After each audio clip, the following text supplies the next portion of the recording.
네, 여러분, 올해가 굉장히 기회입니다. 어저께 오늘 아침 기사들 좀 보셨습니까? 예, 굉장히 좋은 시그널들이 많이 나오고 있고, 경매 시장도 굉장히 훈풍입니다. 진짜 아파트 지금 매물 나오는 것들은요, 정말 이게 지금 예년에 우리가 느꼈던 하락 시장이랑은 전혀 다른 어떤 이 온도를 느낄 수가 있어요. 예전에 이런 조정이 있었을 때는, 그때는 이제 뭐 이런 SNS도 발달이 많이 안 됐다 보니까 특정이, 이게 뭐 소수인들이 가지고 있는 정보로서 그들만 낙찰받고 이렇게 이제 먹고 그랬었죠. 지금은 정부의 홍수 시대인 게 진짜 맞는 것 같습니다. 확실히요. 어저께도요, 수지에 있는 물건이, 입찰자가 70명이나 들어왔어요. 네, 저도 깜짝 놀랐어요. 네, 그리고 웬만한 거, 뭐 서울에 있는 것도 요즘에는 뭐 한 10명 정도 이제 입찰이 들어오고 있고요. 더 많이 들어오는 것도 있고, 적게 들어오는 것도 있고. 근데 70명이 들어왔다 그래서 먹을 게 없는 게 아니라, 그런데도 불구하고 당연히 현재 금매가보다도 싸게 낙찰되고 있는 지금 시장 상황을 여러분들도 피부로 좀 느꼈으면 좋겠어요. 네, 확실히, 아, 요즘에 우리 또 국민들이, 우리 이렇게, 투자하시는 분들이 정확하게 바라보고 계시구나. 지금 시장의 시그널을 알고 계시구나. 라는 게 느껴지거든요. 이 상황에 맞춰서 우리 굿모닝 경매 식구들도 움직일 수 있었으면 좋겠기 때문에 지금 시장 상황에 대해서 또 간략하게 오늘 브리핑을 좀 드려보도록 하겠습니다. 자료 한번 이렇게 보시면서 말씀 나눌게요. 잠시만요. 자, 먼저, 요거부터 한번 보실까요? 서울 아파트 매수 심리 3주 연속 상승에, 회복 신호탄이다. 아니다. 네, 일시적 반등이다. 설왕설래가 이어지고 있는 요즘이라고 합니다. 예, 여러분들, 매수 심리가 이루어지고 있죠? 예. 근데 연속 상승은 했는데, 진짜로 엄청나게 상승을 한 건 아니고, 기사 내용 잠깐 좀 보도록 하겠습니다. 13 대책 이후에 꽁꽁 얼었던 서울 아파트 매수 심리가 3주 연속 회복세를 보이고 있다. 최근 시세가 급락했던 송파구와 강동구 등의 공인중개업소에서는 급매가 소진되고 매물 가격이 회복되고 있다는 이야기도 나온다. 자, 제가 2달 전에 방송했던 거 기억나십니까? 그때 요 분위기가 똑같이 서울도 이어질 거다. 경기도에서 규제를 풀어줘 버리니까, 예, 광교의 중흥 S클래스라든지 인기 있는 그런 아파트들이 어땠어요? 급매가 소진되고 매물 가격이 회복되고 있다는 이야기도 나온다. 라고 그때 그 상황이 벌어졌어요. 자, 서울도 이제 풀리게 되면 이런 상황이 벌어질 거예요. 예, 요 상황에 맞춰서 벌어질 거니까 이미 바닥이 오고 있으니까 빨리 낙찰 받으세요. 라고 제안했던 거 기억나십니까? 그대로 오고 있지 않습니까? 사실은요, 우리가 원하든 원치 않든 역사는 지금 계속 반복되어 오고 있다는 사실을, 저도 제가 무슨 예지한 게 아니라 그냥 이래 왔었기 때문에 또 이럴 거기 때문에 말씀을 드린 것 뿐인 거죠, 사실은. 그죠?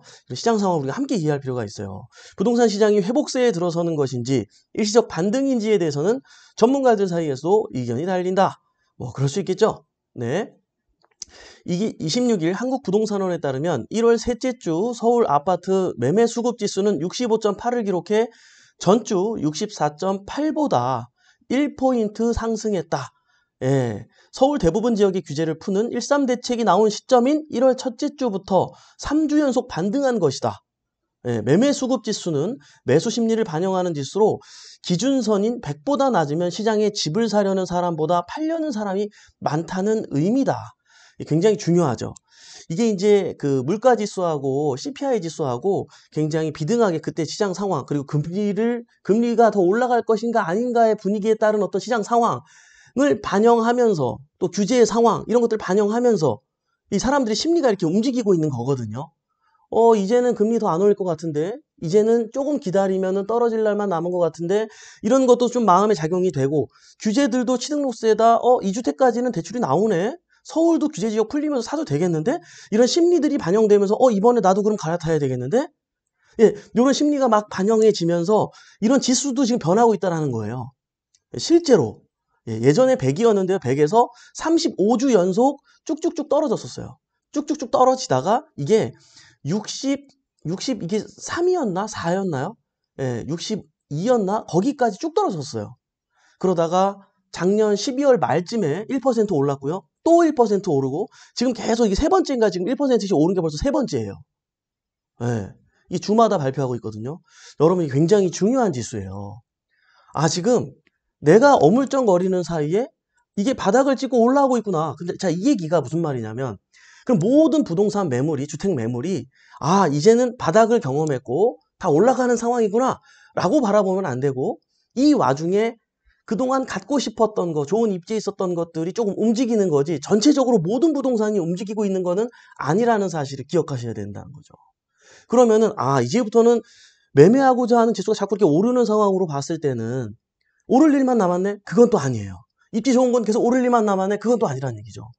예, 이게 확실히 상승을 해야 다시 100까지는 올라와야 상승 여력들이 이제 활발해지는 거지.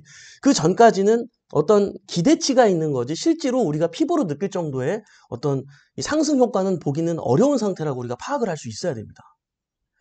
제가요, 이렇게 여러분들께 이렇게 될 겁니다, 저렇게 될 겁니다 얘기하는 것들은 사실 제가 막 굉장한 어떤 뭐 근거와 미래 예측을 통해서 막 얘기하는 게 아니라 그냥 저는 과거에 있었던 상황에 대해서 그대로 예전에 이랬을 때 이랬기 때문에 지금 또 이렇게 되겠네 라고 항상 말씀을 드리는 부분이거든요. 예전에 2010년도의 자료로 다시 한번 넘어가 보도록 하겠습니다. 네, 여러분 아주 재미난 기사가 있어요. 네, 미분양 이렇게 검색만 해도요. 입주 폭탄의 가격 하락, 미분양 해소 난망. 이게 언제 뉴스인지 언제 기사인지 아세요? 2010년 7월 6일 기사예요. 네. 자, 또 이제 이게 어디서 논평을 했는데요. 미분양 주택 매입 3조 원 투입은 밑빠진 독에 물 붓는 격 참여연대에서 난리 났습니다. 예, 당시에 지금처럼 미분양 주택이 막 많아지면서 정부에서 이제 그 3조 원을 투입해가지고 매입하겠다, 사드리겠다. 그래서 어려운 서민들 지금 똑같죠. 지금 이 얘기 또 나오고 있잖아요. 지금은 몇 조 원 투입한다고요? 7조 원 투입하겠다고 또 얘기가 나오고 있단 말이에요. 왜요? 이때 이렇게 해가지고 성공을 맛봤거든요. 여러분 이 당시의 사건이 기억이 나실지는 모르겠는데요. 자, 대구에 무슨 일이 이게 2010년도 기사입니다. 대구에 무슨 일이 미분양 시장 웃음꽃 활짝 이게 메인 기사예요.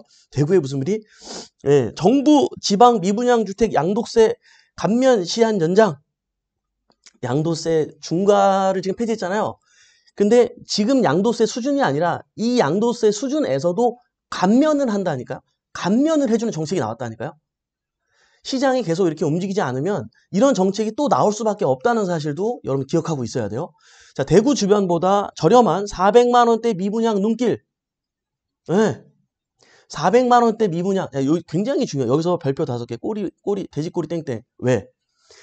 자, 400만 원대였어요. 2010년도에. 근데 그것도 너무 비싸다고 당시에 미분양이었다니까요. 자, 지금 우리는 지금 지금 1000만 원 넘었죠? 지방도 지금 1000만 원 넘었잖아요. 자, 이때랑 지금 잘 한번 우리가 생각해 보자니까요. 잘 생각해 보자니까요. 자, 지금은 우리가 너무 비싸. 또 그 가격이 너무 비싸겠지만 과연 우리가 몇 년 후에 그 가격으로는 다시는 살 수 없는 시대가 다시 올까요? 안 올까요? 무조건 올 수밖에 없다는 거예요. 이때 이것도 너무 부담되는 시장이었던 거예요. 그래서 미분양이었던 거예요. 근데 시장이 움직였잖아요. 정부의 정책들 때문에 움직여졌잖아요. 정부는 정책으로 이렇게 계속 움직이게 하지 않을 수가 없어요. 부동산 시장이 우리 대한민국의 모든 자산 중에 모든 어떤 이런 자산 중에 예산 중에 많은 걸 다 뭐가 차지하고 있어요. 건설, 건축, 부동산이 차지하고 있기 때문에 이 시장 가격을 만약에 무너뜨리게 되면 우리는 디폴트가 올 수밖에 없기 때문에 정부에서는 개입을 안 할래야 안 할 수가 없죠. 여러분 역사를 기억하셔야 됩니다. 지금 물론 대구 되게 힘듭니다. 내년에 총선인데 정부 입장에서 가만히 놔둘까요? 저 미분양 가만히 놔둘 것 같아요? 미분양을 계속 놔뒀다간 어떻게 될까요? 주변 집값도 계속 떨어질 텐데요? 그러면 민심이 그게 흉흉하지 이게 좋겠어요? 예전에 이 논평한 내용을 보면 여러분 기가 막힙니다. 여러분 한번 읽어보시면 좋을 것 같은데. 자, 이제 난리 났습니다. 첨예연대에서 미분양 주택 매입 3조 원 투입은 밑빠진 독에 물 붓는 격. 뭐 하는 거냐? 이런 내용이잖아요. 그죠? 미분양 주택 문제를 해소하는 근본적인 해결책은 실수요자들의 소득 수준 등에 맞게 분양가를 인하하는 것이다. 정부가 그 분양가는 그대로 놓아둔 채 2008년 2조 원의 미분양 아파트 매입 양도세 감면 투기 과열. 여러분들 제가 이거 확대하기 너무 힘드네요. 양해해 주세요. 제가 읽어드릴게요. 저도 어지러워가지고 왔다 갔다 하느라고. 예. 자, 여기서부터 읽을게요. 정부는 업체의 도덕적 해이를 방지할 수 있도록 가격, 분양가 50% 이하 수준, 사업성 등도 엄격히 평가할 것이라고 언급했다. 정부가 50% 이하로 매입할 수 있는 수준이라면 오히려 이 가격에 맞춰 미분양 물량을 시장에 내놓는 것이 실거래를 활성화시킬 수 있는 효과적 방안이다. 또한 굳이 정부가 나설 필요 없이 건설사들의 도덕적 해이를 막을 수 있는 방안이기도 하다. 즉 정부가 나서지 않아도 시장에서 미분양 아파트 물량이 충분히 줄어들 수 있는 대책들이 있음에도 지금처럼 건설사들이 정부 정책에만 기대어 분양가 인하 노력을 하지 않게 만들게 되면 그만큼 분양시장의 정상화 과정은 늦춰질 수밖에 없다. 이렇게 인하 노력을 기울이게 되면 어떻게 될까요? 주변 집값도 그럼 다 인하되는 거예요. 다 같이 힘들다니까요. 네? 결국 이때 부동산 정책은 어떤 방향을 선택했나요? 심지어 정부는 지난 3월 18일 당정 협의를 통해 양도세 및 취등록세 차등 감면 방안에 조속한 입법화 계획을 발표한 것에 이어 이번에는 DTI, 지금도 적용하고 있죠. 한도를 확대하겠다는 지원책을 추가로 발표했다.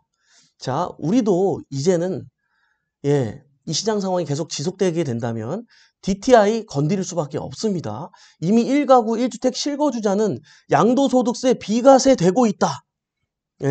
비과세 되고 있다. 결국 정부 정책은 다주택 보유자들이 양도세 감면 혜택을 노리고 투기적 목적으로 미분양 아파트를 구입하라는 것이고 돈이 부족하면 은행에서 빚을 내서 아파트를 사고 투기를 해라고 부추기는 정책인 셈이다. 이렇게 표현을 하고 있는데요. 여러분들 우리가 현실적으로 한번 생각해 보자고요. 우리가 원하든 원치 않든 지금 이때 완화했던 정책대로 지금도 그대로 그 순서대로 완화가 되고 있고 풀리고 있습니다. 시장이 안 좋을 땐 어떤 정권이 정권을 잡았더라도 누구든 완화를 해왔었어요. 당연히. 근데요, 재미난 건요. 2010년도에 당시에 이런 정책을 펼쳤던 사람이 누군지 아세요? 지금 부총리를 맡고 계신 추경호 당시 이제 실장님이셨죠. 그분께서 이때 이런 정책들을 펼치면서 부동산을 성공적으로 잘 매듭을 지어서 하게 됩니다. 전 국민적으로 호응을 받게 되어졌죠. 지금 그 시기에 그 상황을 겪었던 분 입장에서 얼마 전에도 이제 정부에서 발표했죠. 뭐라고 했어요? 이미 다 준비되어 있다. 더 시장 상황이 안 좋게 되면 뭘 어떻게 해야 될지 이미 다 준비되어 있다라고 발표한 적이 있습니다. 그 전에 지금 순서대로 진행이 되고 있거든요. 이때는 3조 원을 투입해서 미분양 물량을 해소하기 위해서 노력을 기울였다면 지금은 7조 원을 들여서 미분양 물량을 해소하기 위해서 노력을 기울이고 있습니다. 근데요, 추경호, 뭐예요? 지기도 생각이 안 나네. 어쨌든, 정부 우리 관료분께서 뭐라고 또 얘기를 했습니까? 이제는 민간의 자본이, 다주택자들의 자본이 또 투입이 돼가지고 이런 물량들이 또 해소가 돼야지 정부의 힘만으로는 부족하다라는 이야기를 했어요. 그런 이야기를 했다는 뉘앙스 자체가 뭐죠?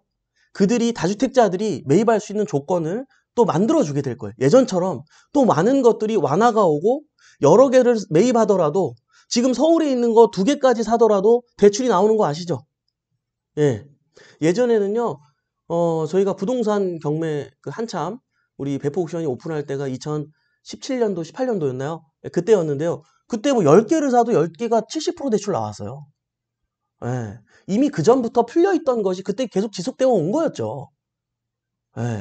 그러다가 상승이 오면서 또 규제를 해서 지금 이렇게 우리가 마음껏 대출을 못 받으면서 지금 이렇게 진행이 되고 있는 거잖아요.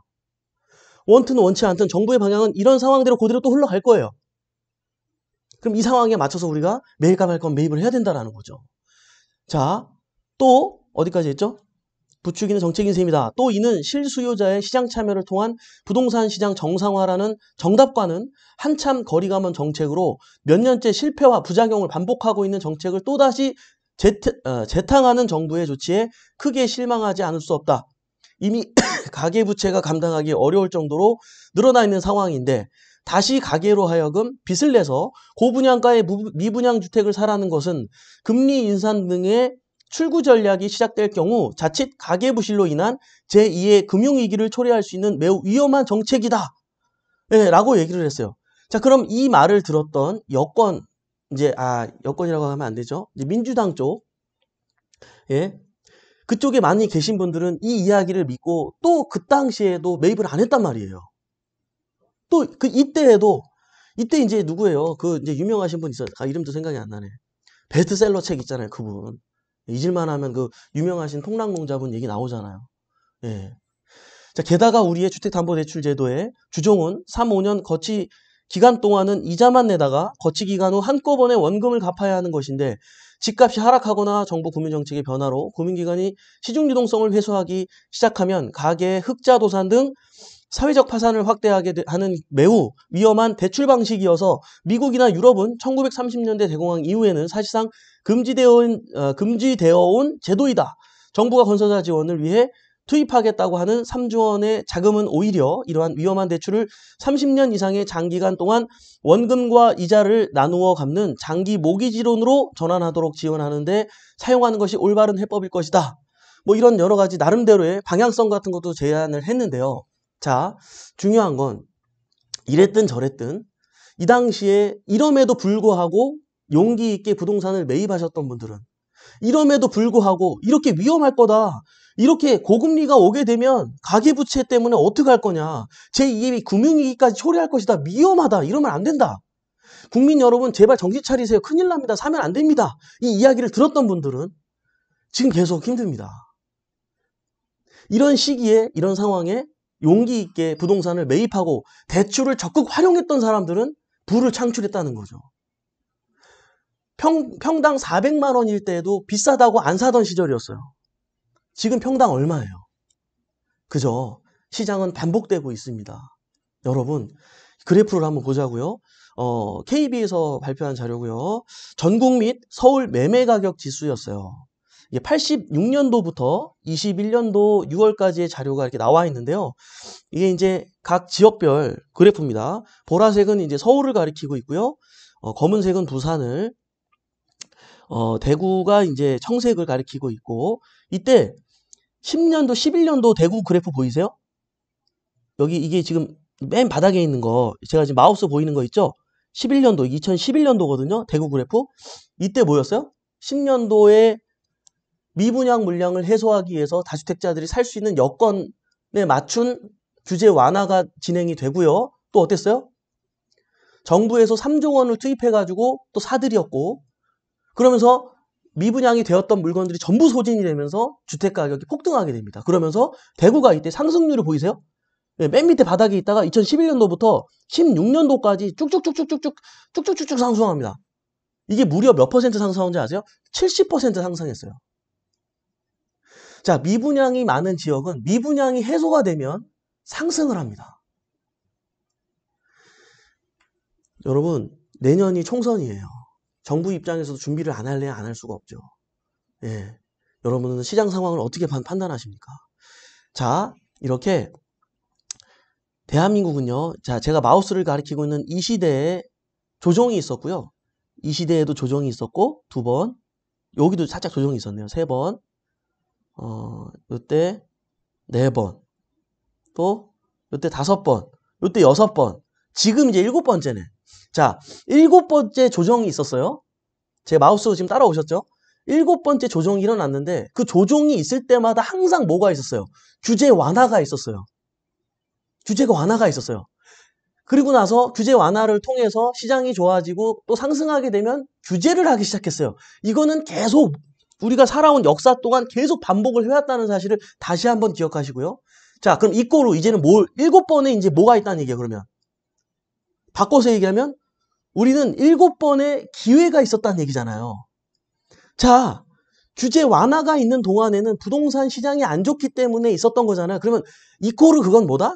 기회의 시간이었다라는 거죠. 그 기회의 시간에 용기 있게 사셨던 분들만 상승장이 왔을 때 갑자기 퀀텀 점프를 하게 된 거죠. 내 자산이 늘 수밖에 없는 상황이 된 거죠. 네. 여러분, 그러니까 지금 올해 기회예요? 기회가 아니에요? 올해 기회인 거죠. 너무 막 이게 내가 막 흥분된 마음으로 여러분들이 하루하루를 보내야 돼요.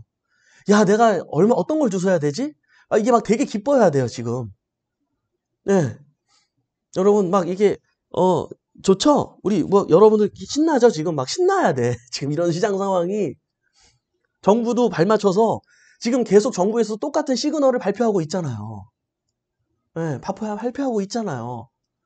똑같이 얘기했다니까요? 뭐요? 정부에서도 노력하겠지만,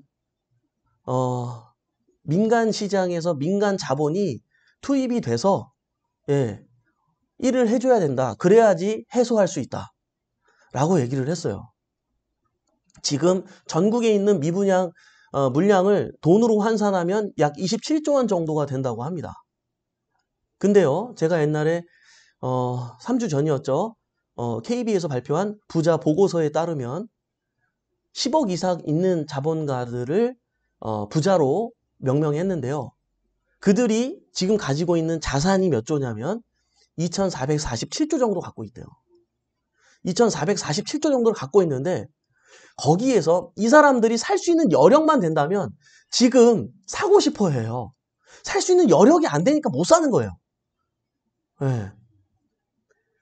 자, 그럼 거기서 10분의 1밖에도 안 되는 그냥 그 정도 자금 투입이 어려울까요? 쉬울까요? 당시에 제가 아까 기사를 찾다가 못 찾았는데 당시의 분위기가 어땠냐면 이제 뭐예요? 다주택자들, 자산가들이 갖고 있는 자본이 이제 미분양 물량에도 시장의 시그널을 알고 투입이 막 되면서 그때 법인이 강릉에 있는 아파트를 100채를 매입했어요. 미분양 물량을. 예. 근데 그게 한 사람, 하나의 법인이 한 게 아니라 거기에 자본이 투입이 돼서 한 거예요. 그러니까 투자자들이 모인 거죠. 뭘 좀 아는 사람들이 2010년도에 자본이 모인 거예요. 1,000만 원, 1억 막 모아가지고 이 돈으로 미분양 물량을 싹 샀다니까요. 그 100채 산 사람들이 얼마 벌었어요? 엄청나게 벌었지. 엄청나게 벌었죠. 당시에 왜 법인으로 샀을까요? 양도세가 저렴하니까 10%니까 지금도 법인 양도세 얼마야? 10%잖아요. 물론 법인세가 있죠. 2억에서 200억의 이익이 나면은 법인세 20% 내야 됩니다. 내가 1년 동안 2억의 이익이 나면 법인세 10% 내고 1년 동안 200억의 이익까지는 20%밖에 안 낸다니까요. 개인이 내는 양도세보다 훨씬 싸죠. 그때 100채를 샀던 그 사람들은 굉장한 이익을 맛봤다는 거예요. 네, 우리가 부동산을 모르고 있던 2010년도에 11년도에 그게 기사로 나올 정도로 아직 못 찾았어요. 네, 보여드리려고 했는데 여러분 이게 내가 그래 자꾸 부정적인 얘기 나오고 뉴스 이렇고 아니야. 그리고 이미 지금 떠나신 분들 많이 계실 거예요. 귀 닫고 눈 닫고 계신 분들 많을 거예요. 안 돼요. 지금 기회의 시간이에요. 이때 잡아놔야 시장이 좋아지게 되면 갑자기 내 자산이 막 10배 이렇게 불어버린다니까요. 요 타이밍 또 놓치실 거예요. 안 돼요. 안 돼요. 주식시장도 지금 생각보다 지금 너무 나쁘지 않잖아요. 예, 다행히 이례적으로 유럽이 너무 따뜻하는 바람에 지금 주식시장이 지금 너무 좋잖아요, 사실. 예, 다행이에요. 이게 지금 우리 부동산에도 이게 지금 정말 다행인 거예요, 여러분.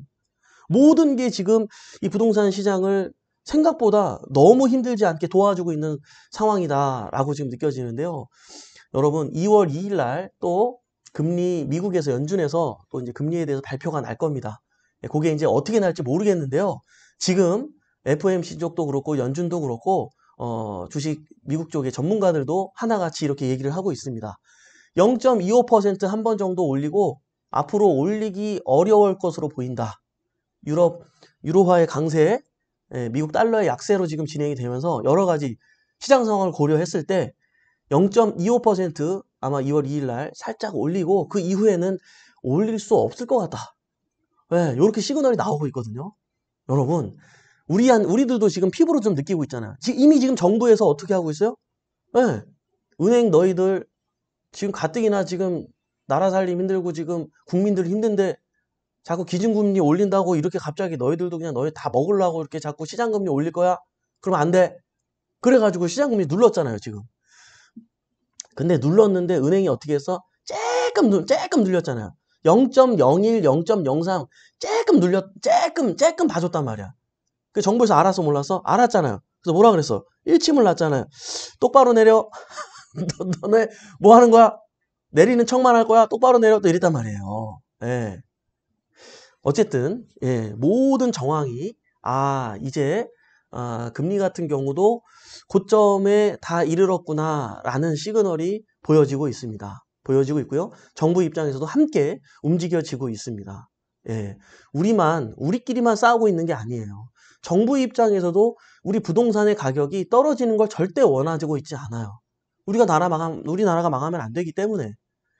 그죠, 여러분? 정신 바짝 차리고 우리는 이 기회에 갈아타고 좀 더 점프하는 시기로 여러분들이 상황을 바라볼 수 있었으면 좋겠습니다. 인사 나누면서 마무리해 볼게요. 그래요. 대사님 세금도 손봐야 합니다. 맞습니다. 이렇게 이제 예전에 과거에 그랬던 것처럼 요렇게 똑같이 우리가 앞서서 취득세 건드렸고요. 그죠? 양도세도 좀 살짝 건드렸고, 종부세도 살짝 건드렸고, 이제는 미분양 물량 소진을 위해서 건드리기 시작했잖아요. 그죠? 다음에 이제 뭐가 와요? 다주택자들도 살 수 있는 기회 마련을 위해서 뭐 몇 주택을 하더라도 취득록세 부분이라든지 대출 부분이라든지 이 부분에 대해서 완화가 올 겁니다. 그죠? 그 이후에 또 양도세, 그럼에도 불구하고 시장이 좋아지지 않으면 양도세도 감면 혜택이 또 발생하게 될 거예요. 예전에 그랬던 것처럼 똑같은 상황이 벌어지게 될 겁니다. 그때 운영했던 추경호님께서 지금도 운영을 하시고 계시기 때문에 굉장히 여러분들이 기대해봐도 좋겠다. 그리고 내년엔 총선이 있기 때문에 그 전까지는 어떻게든 민심을 또 끌어와야 되기 때문에 성공을 한번 맛봤는데 굳이 뭐 다른 거를 또 펼칠 필요가 있을까요? 그대로 해도 성공을 했는데 뭐 고민할 게 있을까요? 여러분 그래요. 우리 굿모닝 경매 식구들 화이팅 했으면 좋겠습니다. 아시겠죠? 김경련님 눈오는 아침 멘토님 열정 강의 감사합니다. 정신 단디 차릅시다. 금연사약구님 수고하셨습니다. 유지혜님, 함영님 수고하셨습니다. 아이고 함영님 오랜만에 뵙겠네요. 아이고 이제 건강하시죠? 아이마미님 템포가 생각보다 빠르게 오고 있어요. 마음이 너무 바쁘네요. 그러니까요. 템포가 생각보단 좀 빠르게 오고 있어요. 시장이. 이건 확실한 것 같아요. 2010년도하고 지금을 비교해보면 그때 부동산 시장이 안 좋았을 때 이런 어떤 사실적인 내용을 알고 있는 사람들은 극소수였어요. 지금은 굉장히 열려있고 깨어있는 정보들이 많다 보니까 안 그런 것 같아요. 그때 경쟁률하고 지금 경매 사건을 보더라도 확실히 그때는 진짜 한 두세 명 이런 시장이면 한 명, 두 명, 세 명 낙찰받았어요. 지금 이 시장이어도. 3번 유찰되고 여러분 경매 사건도 찾아보세요.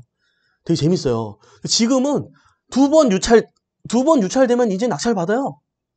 막 10명, 어저께 거는 70명 들어왔다니까, 수지 거. 그럼 재밌는 거는 봐봐요. 그러면 옛날 2010년도에는 2명 들어왔으니까 뭐 되게 싸게 낙찰되고 지금 70명 들어왔으니까 뭐 굉장히 높게 낙찰되고 이럴 것 같죠? 아니에요. 그때도 2억 싸게 낙찰됐다면 지금도 한 2억 싸게 낙찰돼요. 그때도 한 5천만 원 싸게 낙찰됐다면 지금도 5천만 원. 그냥 들어오는 입찰자 수가 다른 거지. 사람들의 마음은 비슷하기 때문에 지금 금매가도 이 정도인데 낙찰가를 더 높이 쓸 필요는 없잖아요, 여러분. 입찰자가 몇십 명이라 그래서 먹을 게 없는 게 아니라는 거죠. 팩트 체크를 할 필요가 있다는 거예요. 이해되시죠? 중요합니다. 그래요, 여러분들. 갤포스는 항상 정신 바짝 차리게 해주시는 멘토님 정신 차리겠습니다. 그쵸, 여러분. 빠르게 움직여요. 정보가 빠르고, 그렇습니다. 영민님, 점핑 기회를 잡아라. 정신 차리겠습니다. 정시 단디 잡을게요. 좋습니다. 또 많은 분들이 서로 간에 인사를 나누셨네요. 반갑습니다. 그래요, 여러분들. 오늘 또 모처럼 만에 눈이 와서 또 사고가 날까 염려가 되는데요. 날씨가 추워서 빙판길이 굉장히 많을 것 같습니다. 여러분들 운전하시는 분들 안전에 유의하시고, 오늘도 활기찬 하루 또 출발하셨으면 좋겠습니다. 오늘도 이렇게 유한한 인생에서 소중한 시간 함께 해주신 여러분 대단히 감사합니다. 매일 아침 행복한 부자가 되고 싶다면 굿모닝 경매 함께 하시죠. 저는 또 내일 아침 활기찬 모습으로 찾아뵙도록 하겠습니다. 지금까지 백복션의 성재 멘토였습니다. 우리 같이 잘 됩시다. 화이팅!